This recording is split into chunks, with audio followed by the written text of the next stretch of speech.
বাটা জুতা বিক্রয় করা হবে। অনলাইনে এরকম ডিজিটাল বিজ্ঞাপন দেওয়ার পরবর্তীতে ঘটনা আরও বহুদূর চলে গিয়েছে। ইতিমধ্যেই বাটার ঘটনাকে কেন্দ্র করে ৪৯ জন গ্রেফতার হয়েছে। আন্দোলনের যে একটা স্পিরিট ছিল সেটা ক্ষতিগ্রস্ত হয়েছে অতি আবেগপ্রবণ হওয়াতে।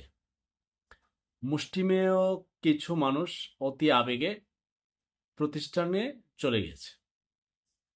আমি কয়েকবার বলেছি কয়েকটা ভিডিওতে, আপনি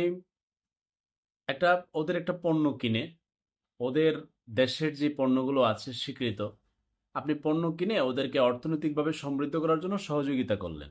সেই জায়গা থেকে আপনি নীরবে এটা না কিনে একটা অর্থনৈতিক প্রতিবাদ আপনি করতে পারেন। বাট বাংলাদেশে একটা প্রতিষ্ঠান আছে, ওই প্রতিষ্ঠানের মালিক, ওই প্রতিষ্ঠানের কর্মচারী